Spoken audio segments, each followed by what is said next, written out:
touch on the game and then a little bit about Wake and answer your questions. So if I can go ahead, Mark, and get started.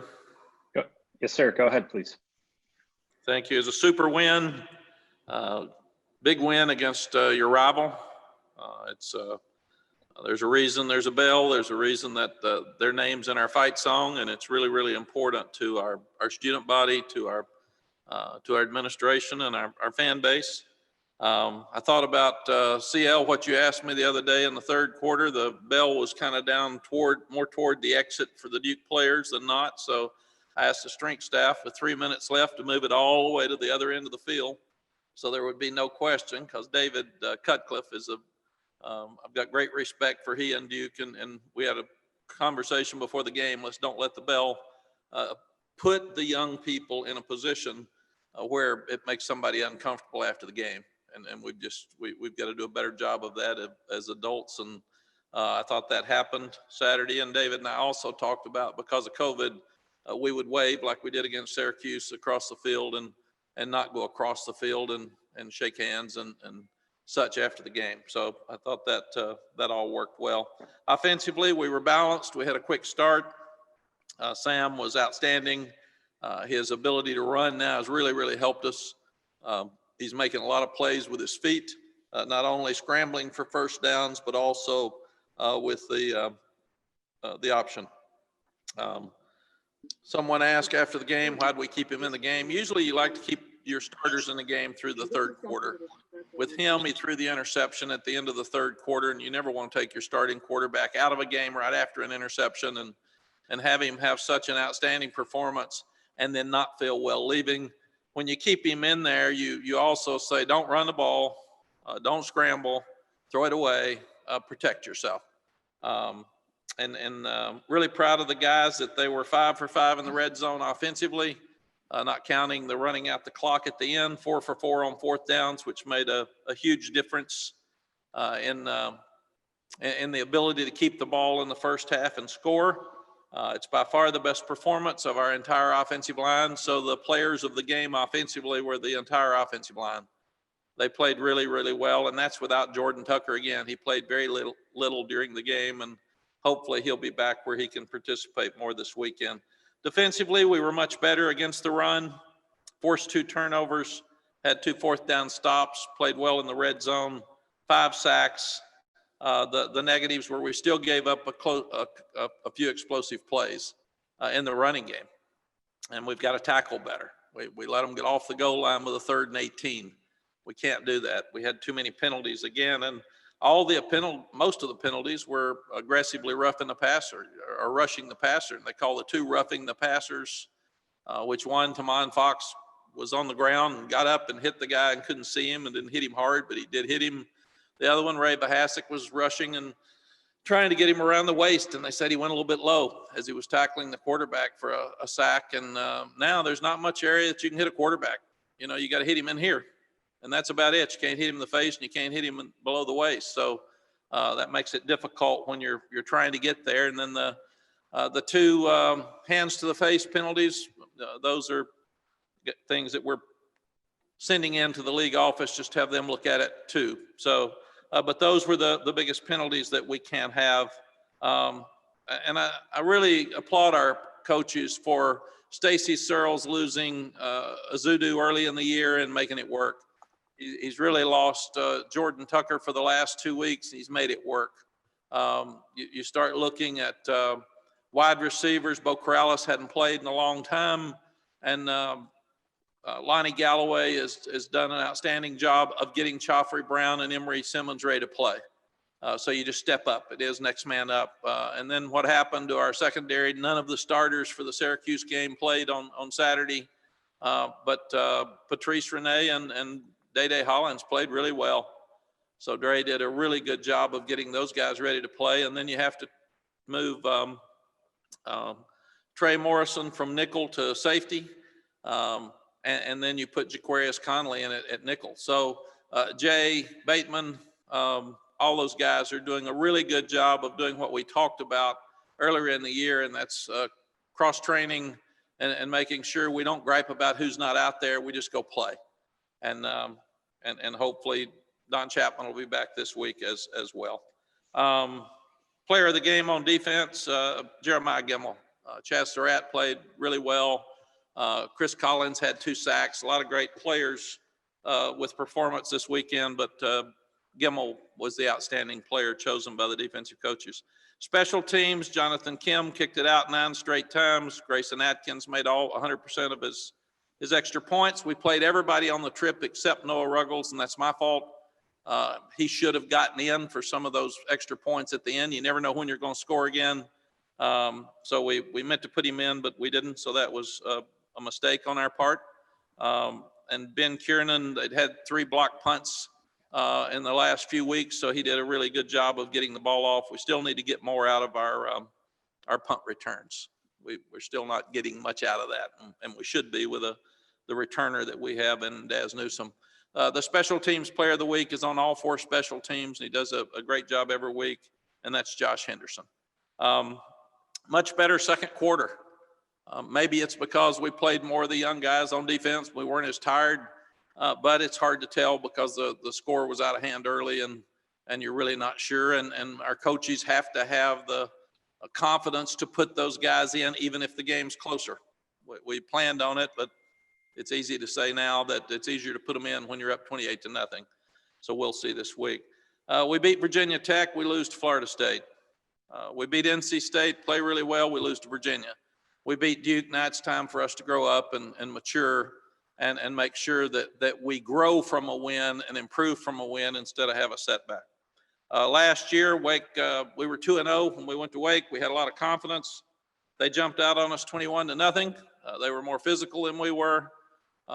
They had more energy than we did, and they were better coached. You start looking at the last 12 games with Carolina and Wake Forest. They've won 7, we've won 5. So they're leading in this series in those last 12. They also beat Virginia and Virginia Tech in the last 4 games, and they've won 4 straight. They've really improved. You start looking at what Dave Clawson's done at Wake Forest for a long time. They're always well coached, and I never thought he gets the credit for the way his teams play. They always have really good players, and they're never ranked really high in recruiting, so they do a fantastic job in evaluating and developing players, and they always play hard. So you've got to give him credit. You start looking at what wins football games. They're number 1 in the country in turnover ratio. They forced 15 turnovers and lost 1. And they haven't thrown in it. Sam Hartman hasn't thrown an interception all year, and they're 2nd in the league in penalties. So those are areas that we'll have to really do a good job in this weekend to have a chance to win. 9 returning starters on defense. Basham Jr.'s first-round draft choice as a defensive lineman. But a lot of guys back that kept us from moving the ball last year. Sam Hartman's really smart. Again, no interceptions. He can run the ball. They have a very unique scheme where both running backs, Walker had 94 yards rushing against us last year. They dominate the game with time of possession. They're smart. They play outstanding in the red zone because they can run the ball. So what they do well is what we haven't done as well. We haven't done well controlling penalties, and we haven't stopped the run really well. And they do all of those things well. And they have a slot in Robertson that's listed as maybe the best slot in the country. So we got our hands full. I think the guys will understand that this year. They can watch the video and it speaks for itself. So we're now 2-2 away from home. We're 3-0 at home. Need to come home and do a great job of preparing for Wake this weekend. Questions? All right, thanks, Coach. Again, if you have a question, please use the raised hand function. Our first question today will come from Jacob Turner. Hey, Mack. You just talked about a few minutes ago about following up a good performance with another good performance the following weekend. From like a coach's perspective, how do you go about trying to get your team to do that? How much of that can you actually control? I'm not sure how much we control of anything, Jacob, really. It's you're talking about 120 guys, and you're talking about their emotional levels going up and down, and you can't control what they read and what they hear. What we can control is a consistent message. My message to you today is talking to them. My message yesterday was the same as what I told them, is what I'm telling you today. The message tomorrow at that 6:30 meeting will be the same. These are facts. This is what it is. If you're ready to take the next step, here's what we haven't done well. If you want ready to take the next step, here's how you have to do it. It's on you. And then I have the same talk with the coaches. The coaches have to coach like their hair's on fire every week. And you cannot be up and down with your personality. You've got to be consistent. And your team has to be consistent.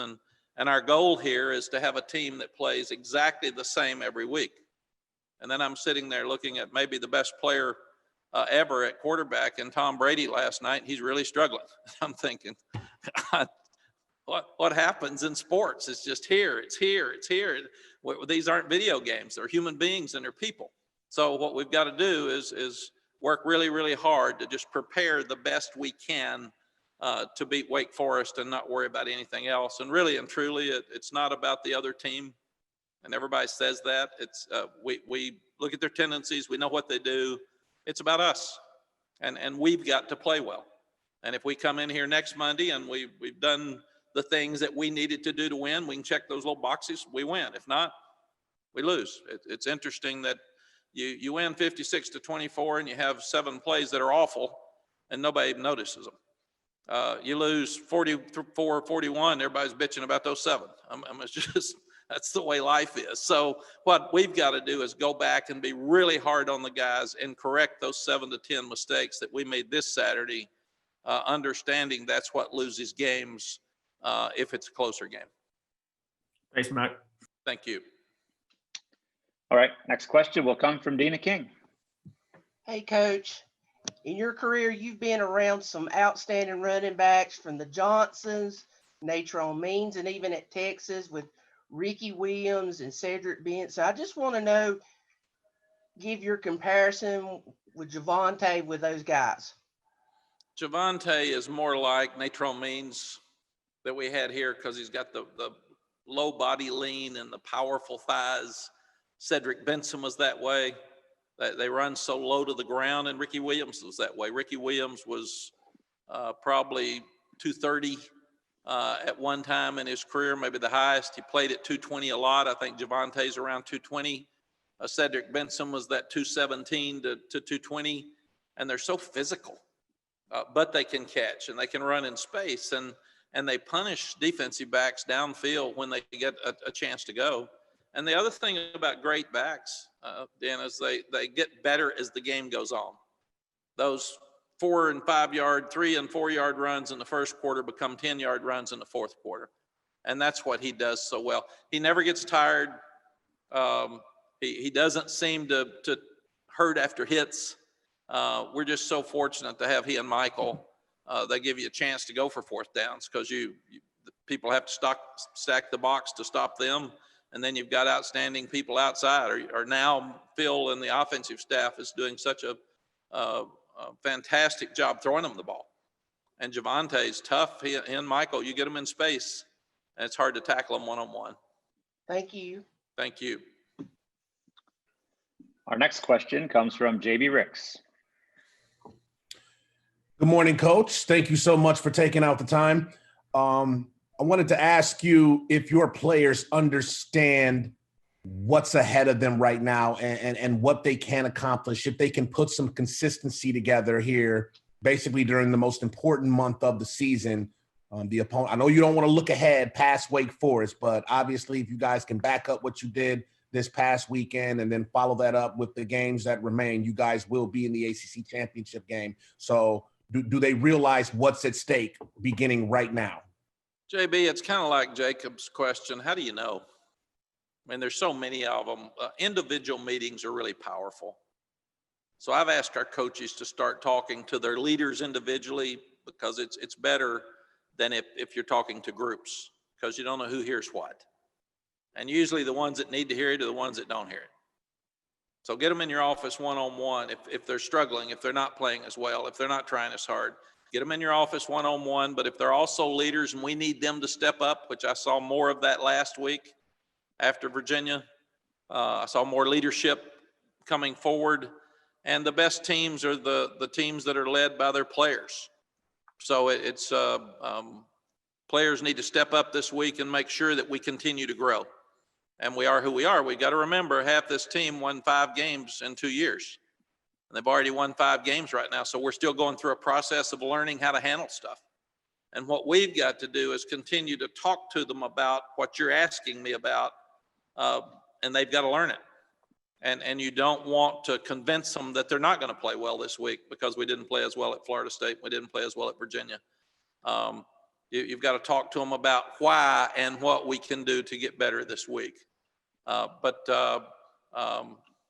We talked briefly on Sunday about the national scene, and then we go back and start working on Wake Forest. So nothing will be mentioned between now and Saturday's game at noon except Wake Forest.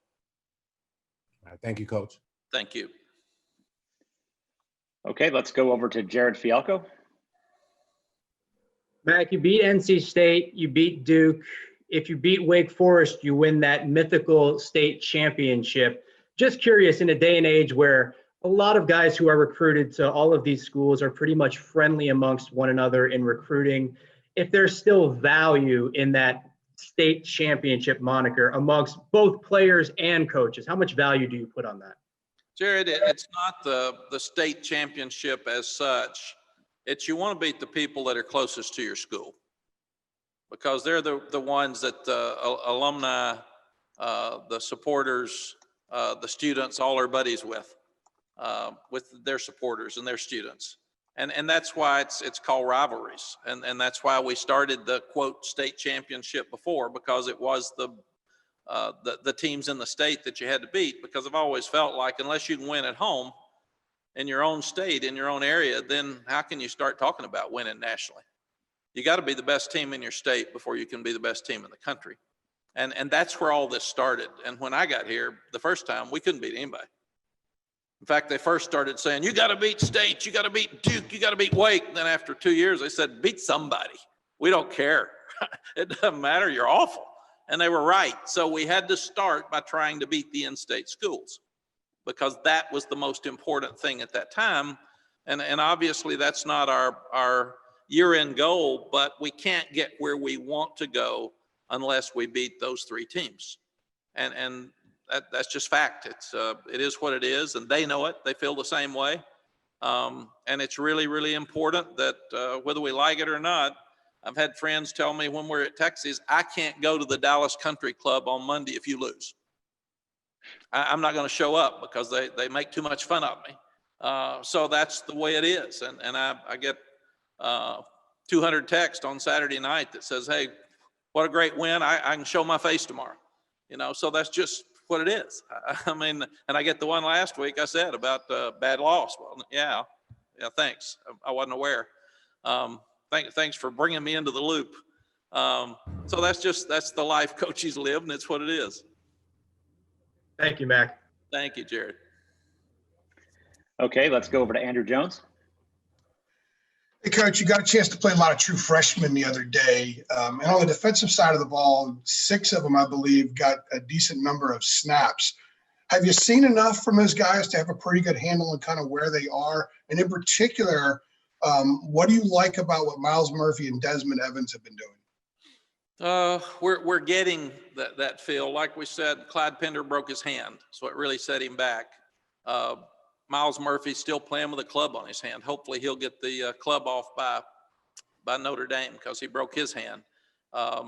Desmond Evans, he got sick, and it wasn't COVID, but he didn't get to practice for 2 weeks. So he lost some of his preparation time. But all of those guys did some really good things on Saturday. We had long discussions about them yesterday, and they've got to have valuable time now. Des had his first sack. All of them had a significant play. Kamen Rucker ran over their back once and knocked him into the quarterback. Miles Murphy had 2 big penetration plays as he was getting back to the quarterback. And we know those guys are going to be good, but they got set back with some injuries, and then we got set back with losing our Charlotte game, and then we're in a fight every week again. So we got to play them a lot against NC State. We got to play them a lot the other day, and we've got to just keep doing it. We've got to force ourselves, and I think one of you might have asked me even last Wednesday, but it is a fight against trying to win games right now and trying to get these guys ready for the future. So we've got to just plan on it being both and just putting them out there and turning them loose and letting them go. And quite a few of them play, 5, 6, 7 snaps. What is the value in that? Not just in them getting a taste of what it's like on the field, but maybe in the spirit department and moving forward, knowing they can get in a game and how that affects their preparation. You've mentioned something about that before. Could you kind of elaborate on that? Yes, Andrew, it's obviously better for them to get game experience because one of the young ones got knocked completely on his back once. I mean, completely. And he wanted to get up and go use the bathroom when we were getting ready to watch that on video yesterday. He said, Coach, I think I need to step out. And I said, no, you need to stay in. We're going to watch it. And you don't get that in practice. You don't get the ability to take the other guy's best shot every time full speed that you get in a game. And I think and I don't have it in front of me, but I think Clyde Pender played 13 plays and Miles Murphy played 13 plays. And so Rucker might have played 20 something. So the guy, Des Evans, played 20, 30. So the guys are getting more snaps. And we've told them, when we put you in, you have to play well enough that the coach trusts you to put you in the next week. And we would feel like right now that all those guys that played, we feel like we can put back in. Plus, Jaleel Taylor is better when he plays 20 plays than he is 50. Kevin Hester played maybe 20-something plays the other day and did a good job. So that helps. The young linebackers played 14 plays at the end. Tony Grimes played maybe 15 to 20. So every time you're getting a guy in there with a game snap, it helps the coaches get more information of how they're going to respond at game speed and also puts them in a better position to be ready to play next week.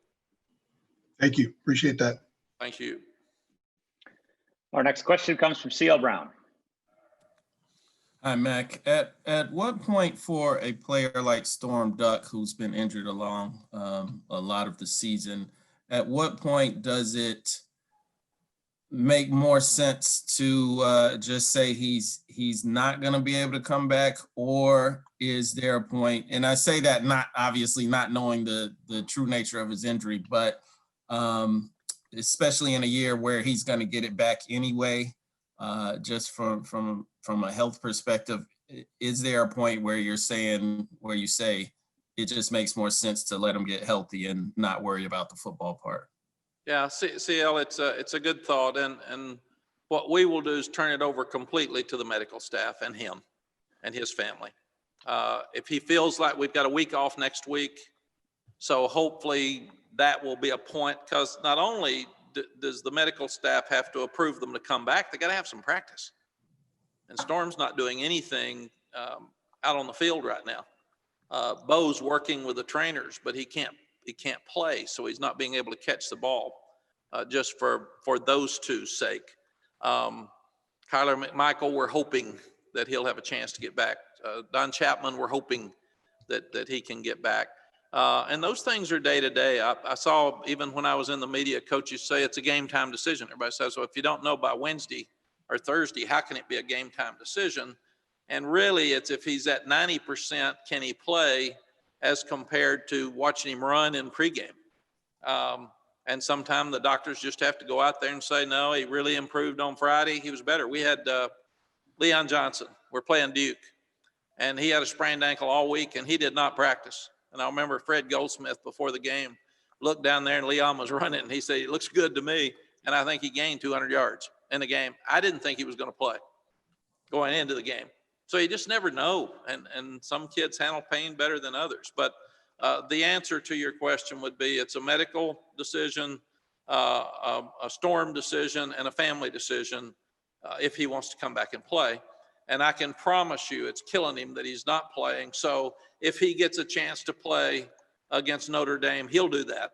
And the question will be, how ready will he be? And do you put him in as well as he was playing, even though these other guys are playing so well while he's been hurt? So that all gets confusing too. But right now we're so depleted in the secondary. We need all those guys back. We were so lucky to have Patrice back. and that Day Hollins, the lights really come on for him the last couple of weeks, and he's had 2 very good weeks in a row. Thanks, Coach. Thank you. Let's go over to Brett Freelander. Mack, before the NC State game, you talked about the difficulty of playing 4 rivalry games in consecutive weeks. And I'm wondering how much of the up and down nature of the last couple of weeks has to do with the fact that, you've had to try to keep that, that intensity at such a high level for so long. Brett, I think it has a lot to do with it. And again, it's life. We don't have any choice. The best teams learn to play every week with intensity. Now, 2 of these 3 games, we've got to substitute a lot of people, so we should be more fresh after those games. But still, it's the emotional buildup for a state game, and it's the emotional buildup for a Duke game, and it spends a lot out of your players.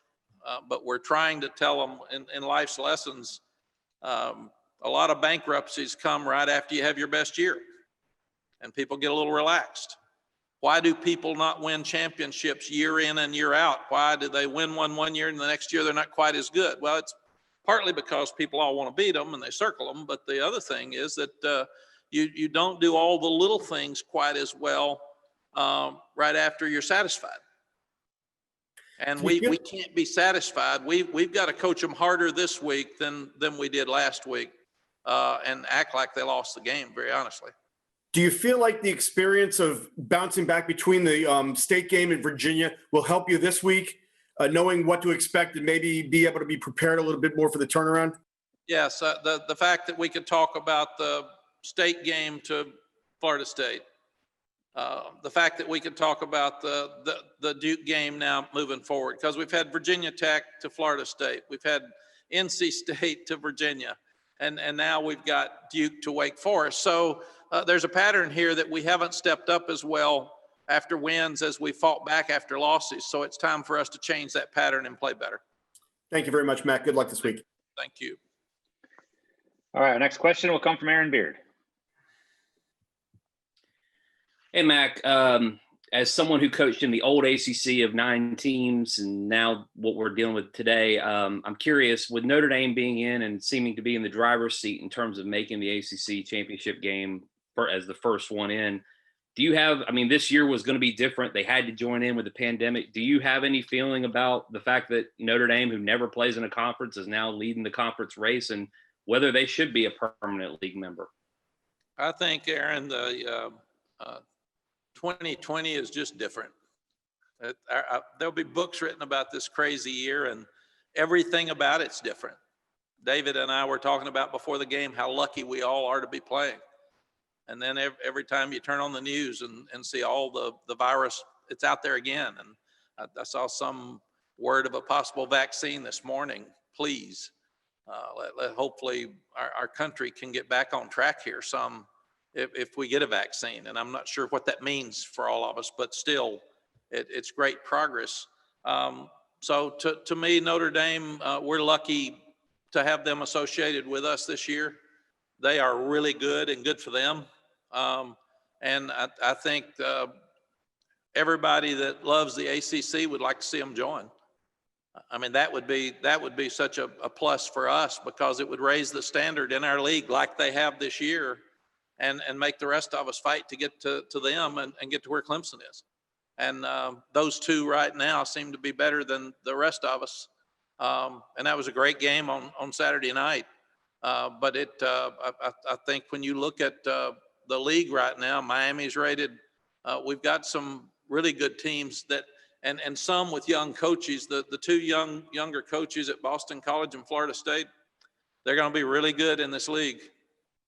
Jeff Collins is doing an outstanding job down at Georgia Tech as a second-year guy. So he's recruiting really well. That big quarterback's an outstanding player. The young running backs, I think the freshman of the year, they've said. So this league's about to get really, really serious, and it'd be great if Notre Dame could join it.